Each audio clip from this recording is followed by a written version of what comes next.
Sveiki. Ar žinojote, kad angliškas bandeles, kokias mes žinome šiandien, iš tikrųjų buvo sukurtos Jungtinėse Amerikos valstijose XIX amžiaus pabaigoje, Niujorke? Jas sukūrė britų kepėjas Samuelis Tomas, kuris norėjo sukurti tobulą duoną pusryčiams. Taigi, einam su manim, parodysiu, kaip jas pasigaminti. Šitam receptui mums reikės 20 gramų cukraus, 500 gramų duonos miltų, 200 gramų vandens ir nepamirškime 150 gramų pieno. Taipogi reikės 15 gramų druskos, 55 gramų sviesto ir 7 gramų sausų mielių. Dabar visus ingredientus pasidami į šalį, pasiimame indelį, kur maišysime duoną ir pilame vandenį, pieną, mieles ir cukrų. Sudėjus šitos 4 ingredientus mes viską išmaišysime ir paliksime fermentuotis apie pusvalandį arba netgi ir valandą. Palikau fermentuotis apie 40 minučių, tada supilu miltus, druską. Dabar keliaujam prie mikserio.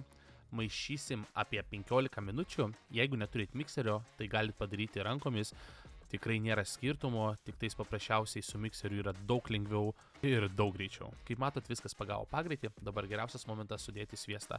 Naudokite sviestą kambario temperatūros, patogiausia būtų susipjaustyti kobeliais ir po truputėlį dėkite sviestą, o visas sviestas įsimaišys į tešlą. O kol mūsų tešla maišosi, mes pasiruošime indelį, kur dėsim ją.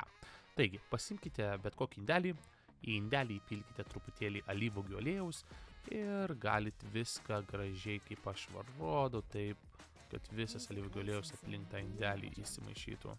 Po 15 minučių maišymo jūs pastebėsit, kad jūsų tešla yra glotni, elastinga, tampri. Tiesiog įdėkite ją dabar tiesiai į indelį, uždėkite klinkfilmo ir įdėkite tiesiai į šaldytuvą. Čia matote, kokia yra tešla dabar ir sugrįšime rytoj iš ryto. Labas rytas visiems, pažiūrėkime, kas mums čia gavosi. Kaip matot, tešla patigubėjo, tai čia geras ženklas yra, vadinasi, mes viską padarėme gerai. Taigi, o sekantis žingsnis bus toks. Pasimsim tešlą, pasidėsim ją ant stalo ir truputėlį pakočiosim ir paminkysimės ją. Kad nebūtų liūdna, aš pasikviesiu savo mažą pagalbininkę. Jinai man padės formuoti tešlos rutuliukus. Šituos mažus tešlos rutuliukus mes pasisversime po 80 gramų ir mums turėtų iš šito vieno recepto išeiti apie 10 angliškų bandelių. Sekantis mūsų žingsnis bus suformuoti grubnesnius rutuliukus. Ant stalo pasiberkite truputėlį miltų, dabar ties pasimkite vieną tešlos gabalėlį ir formuokite jį į laisvą rutuliuką. Tiesiog suimkite kraštus ir užlenkite juos į vidų, kol gausite apytikslų rutuliuką. Tai padės sukurti pradinį tempimą. O dabar svarbiausia dalis. Naudodami delnus ir pirštus, švelniai suėmę rutuliuko šonus, sukamaisiais judesiais sukite rutuliuką link savęs ir šiek tiek į priekį. Kol jis sukiosis ratu, matysite, kaip viršutinis paviršius įsitempia ir tampa lygus. Siūlės turėtų užsidaryti rutuliuko apačioje. Formuotas rutuliukas turėtų būti lygus, blizgus ir šiek tiek įtemptas. Spaudu švelniai rutuliuką pirštu, jis turėtų spirokliuoti atgal. Būtent šita formacija sukuria glitimo tinklo įtempimą paviršiuje, o tai padeda tešlai išlaikyti formą antrojo kėlimo metu. Taipogi turėti gražią, traškią plutelę ir tinkamą vidinę struktūrą. Suformavus glotnius ir įtemptus duonos rutuliukus, dabar metas leisti jiem antrą kartą pakilti. Vienas įdomus faktas jums.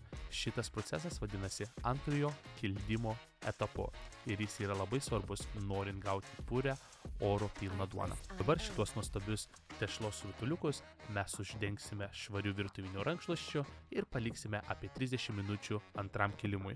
Prabėgo 30 minučių, dabar nuimsime virtuvinį rankšluostį ir pamatysit, kad bandelės beveik padvigubėjo savo dydžiu. Va, kaip matote, jos, aišku, per daugiausia pakilo, daugiau iš šonus iškilo. Štai ir pati įdomiausia dalis – kepimas. O dabar įkaitinkite savo keptuvę ant vidutinės ugnies ir svarbiausia, nenaudokite jokio aliejaus, jokio sviesto. Bandeles mes kepsime sausoje keptuvėje. Atsargiai dėkite bandeles į įkaitintą keptuvę, palikdami šiek tiek vietos tarp jų. Kepkite po maždaug 5-7 minutės iš abiejų pusių, kol bandelės gražiai paruduos ir bus iškepusios. O jeigu norite, kad bandelės iškeptų lygiai, galite keptuvę uždengti dangčiu, bet tai yra visiškai nebūtina. O kai bandelės iškeps, išimkite jas iš keptuvės ir leiskite šiek tiek atvėsti ant grotelių. Štai ir viskas. Šios nuostabios angliškos mėlynės bandelės yra paruoštos ragauti. Jos puikiai dera su sviestu, džemu, kiaušinienė ar tiesiog valgomos vienos. O aš tikiuosi, kad jums patiko šitas receptas ir jūs nepabijosit ir pabandysit jas pasigaminti namuose. O kitame video parodysiu jums, kaip iš šitų nuostabių bandelių galima pasidaryti pačius skaniausius pusryčius tau ir tavo šeimai. Taigi, jeigu bandysi daryti šias bandeles, būtinai pasidalink savo rezultatais komentarų srityje. Ačiū jums ir skanaus.